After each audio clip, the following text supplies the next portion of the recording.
Have you ever been in love? Painful experience, isn't it? Sure, falling for someone might feel like pure bliss at first, but unrequited love? That's a whole other story. It's like nothing is worse. Worse than the total agony of being in love. Love is a force of nature. Love conquers all. There's someone out there for everyone. Soulmates are meant to find each other. These are just a few of the beliefs we modern-day humans take for granted. Hollywood rom-coms, Disney animated films, hit songs. They've all made these ideas so convincing that we never stop to question them. We rarely even consider that things haven't always been this way. What if life actually doesn't revolve around finding a soulmate? Amatonormativity. Ever heard of it? Yeah, me neither, until it started literally ruining my life. And not just mine. Almost everyone is caught in this trap, no matter your age, race, or orientation. And the worst part? It's harmful in ways we don't even realize, shaping our expectations and making us feel incomplete. This idea that we all need love or romance to be whole is quietly causing havoc everywhere. It's a total recipe for chaos. Let's talk about why this nonsense is seriously messing with our minds. The term amatonormativity was introduced by Elizabeth Brake from Rice University in her 2012 book Minimizing Marriage. She defines it as the widespread assumption that everyone is better off in an exclusive, romantic, long-term coupled relationship, and that everyone is seeking such a relationship. You can see amatonormativity in comments like, "You'll settle down eventually, right?" Or, "Don't you think it's time to find someone?" You should go out, try to find yourself a nice woman. Now let's go back in time. Think of your formative years. You're growing up, soaked in the dreamy haze of Hollywood love stories and Disney fairy tales, all complete with Prince Charming and happily ever afters, just like many others around the world who have access to pop culture. Then, fast forward to your 20s. By now, you're already sculpted into someone who wholeheartedly believes in all of it, without ever stopping to question whether it's actually doing more harm than good, if there's even a shred of logic behind it. There cannot be logic, it's love. Are you trying to say that love isn't real?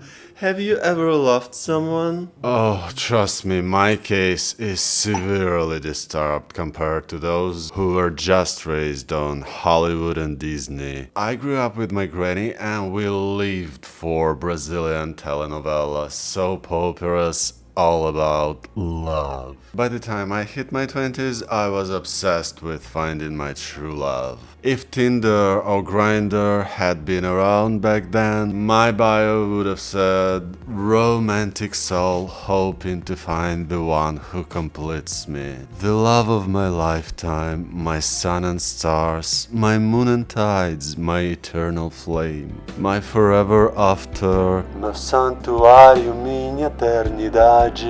In other words, in my 20s, I wasn't aromantic. I was just like many other people around the world. I was very amative. I fell in love quickly, easily, and often. But I quickly realized one simple thing: love is pain. Especially when it's one-sided, right? It felt like I had been scammed by all those lovey-dovey movies. Reality was quite the opposite. You fall for someone, you want to get to know the person better, but it almost never works out. No one will ever know anyone. But hope, oh, hope survived for sure. Remember that epic scene with Colin Firth in Love Actually? When he travels to Portugal to propose to Aurelia, he's like, "I know I almost got no chances, but it's Christmas, so I wanted to check." You know, like miracles do happen when it's Christmas. Every Christmas, every Valentine's Day, the world whispers, Maybe this time, love feels like a promise in the air, waiting to fall into your life like stardust. Perfect, magical, meant to be. In fact, girl, that's a very narrow view of happiness. What rom-coms, soap operas, and song lyrics have taught us is that there's someone out there for you. And once you're together, it's like you're destined to be. No one else should go between you because you're meant for each other. You know, as some song lyrics go, I belong to you, and you belong to me too. And I think it's horrific, it's awful. You know, such a normalization of possessiveness masked as love. And the worst part, it's music. You can just throw words out of a song, they embed themselves deep inside you. You keep tuning into it, and before you know it, your brain is always hoping for something magical to happen. But magic is 100% fictional. Think of your favorite melodrama. Typically, the main characters meet each other in the first episode. They fall in love at first sight despite knowing absolutely nothing about each other's personalities, backgrounds, or anything else. So yeah, it's already completely unrealistic. Like, in my opinion, it's okay to decide to go on a hookup with someone. Hookups with strangers are fantastic. I love it. But what those main characters in soap operas do, they always fall in some kind of universal, extraterrestrial love. Alright, let's assume that's okay. They fall for each other. For some reason, though, they cannot be together. There's always something in their way. Then we have 200 episodes of telenovela drama. They suffer, they struggle, often spending a decade or two of their lives. But in the show's finale, they finally manage to overcome all the obstacles. And guess what? Stay together. So they vanish into the sunset side by side. Here's what I especially love about soap operas. There are so many characters with a massive interweaving of lives and stories. But in the final episode, A has to end up with B, just like C ends up with D and E stays with F. Two of every kind, a mate for each creature, or each creature has its pair. And from that day forward, it's assumed that their life is pure bliss. No more challenges, no more struggles, just Eden, just utopia. But they never tell you the real story, do they? You know, how they grow bored of sleeping with the same person, how they begin to get on each other's nerves. Think about it, in these shows, there's this relentless expectation that everyone, no matter their flaws, mistakes, or growth, must end up in a perfectly matched pair. It's as if the characters' entire lives revolve around finding their other half to validate their existence. But that's not how life really goes. People grow, change, evolve, and sometimes they end up alone or with someone unexpected, just because that's simply how life unfolds. But nevertheless, because of this pop culture filled with amatonormativity, it's like living in a world where love is guaranteed and everyone gets their moment of happiness. As you might have guessed, these are false hopes, but people love to buy into them, and I was one of them. Here's my personal story. In my 20s, I fell in love with someone. He was straight, and all my friends were like, forget about him, he's 100% straight, you've got no chance. You will hurt yourself by trying to win over that person and trying to make him yours. And no one told me that actually human relationships are not one size fits all. They can take countless forms. All of my friends told me that was extremely unhealthy when we started living together. He was still 100% straight and he was aware of the fact that I love him. He could not kind of love me back because he's into girls, and back then my presentation was not non-binary. I was not androgyne, I think I was not feminine, I didn't cross-dress. Back then I was just a hipster boy. But we got on well well with each other, and to me, just coexisting with him in the same space was amazing. Living together felt so right to me. It made me really happy. It was such a joy just having him around all the time. Like literally, your favorite person is living with you. You love him, you want him to be happy. I could not make him happy in terms of schmacks, but still living with that person was such a positive experience. I don't think I fully understood it at the time. I didn't realize I should have felt grateful, not necessarily to him, but for the simple fact that I was sharing my life with someone whose presence felt so naturally soothing to my mind, to my brain. So I didn't grasp how lucky I was at the time. Instead, I got caught up in what I'd call the trap of believing you're supposed to suffer if you can't make someone yours. And oh my god, that was so stupid, completely absurd. You know, there's a quote, I guess it's from Gabriel Garcia Marquez's work, Love in the Time of Cholera. The quote about the pain of being with someone you love,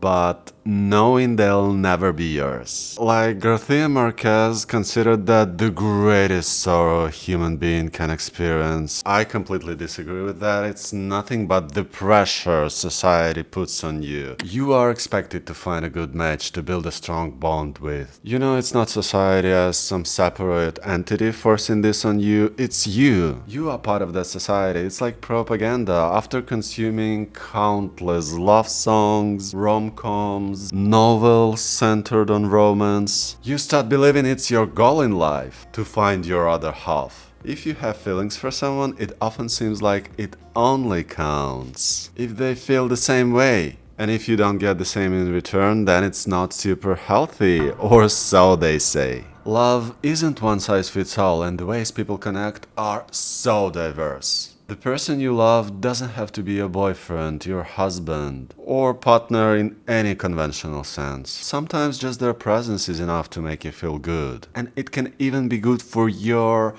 overall health. You don't need to box love into those traditional expectations. You don't have to be a couple. You could just be two people who coexist. One of you quietly thrilled to share a space with the other. Love doesn't have to mean ownership. Just enjoy the connection and the time you get with them, without the need for labels or possessiveness. So when I was younger, I got it completely wrong, as I can see now. You know, having adopted those shallow ideas about eternal love, I used to think there was something wrong and unhealthy about myself for not being able to build a conventional bond with someone else. Pop culture taught me that I had to see the lack of a partner as a personal failure. And there's always this ambition to have someone next to you whom you would label as yours. Someone I could have labeled as mine. And I'm sure you can imagine where those expectations about a perfect life with a perfect partner led me. Instead of love being the empowering force it should be, it became something I used to fuel self-destruction, you know, like alcoholism, etc. Quick disclaimer, if you're fortunate enough to be in one of those conventional relationships, and if the love and relationship Hollywood promised really worked out for you, that's perfectly fine. I'm not saying all conventional unions are inherently bad. Sometimes, though honestly it's rare, people find each other just like in a fairy tale. But I think more often than not, relationships are much more complicated. As I've mentioned before, many times we don't even have the right labels to describe certain relationships. So here's what I've learned about love and relationships after looking into amatonormativity. I don't need a perfect match to live a fulfilling life. Relationships of all kinds, including platonic ones, and even those we don't have names for, can be deeply meaningful and enriching. So I've let go of the myth that love has to look a certain way. And it's really helped me free myself from unrealistic expectations. Girl, you just can't imagine how empowering it is to realize that you're whole. You're complete. It doesn't mean I became fully aromantic though. Sometimes I do feel butterflies in my stomach, but that's just not a trigger for getting lost in fairy tale like dreams anymore. That's not a trigger anymore. I guess I'm just able to love the person and enjoy the feeling without expecting anything in return. Oh, by the way, that's not about self-sacrifice. You know, that feeling, when you feel when you fall for someone is actually very good for your health. It's amazing, but only until you start expecting something, anything from that person you love. Expectations, like expecting that love to be returned and many other expectations. So expectations literally mess everything up. If there are no expectations, if you just let yourself enjoy the feeling of falling for someone, then you're gonna be okay. And I can prove it. Falling in love can be really good for our health. It triggers positive chemicals like oxytocin and dopamine, which boost your overall well-being. This is what I'll talk about in my next video on love as a phenomenon. So I guess I'll see you there, and my message for today is create meaningful connections. Explore different kinds of love and just live fully as a person instead of waiting for that perfect someone to show up. Don't forget that life is about self-love, healthy friendships, and following your passions. Oh, and it's also about buying coffee for Samantha or supporting her content creation through crypto or Patreon. Links down below. Thanks for watching, bye!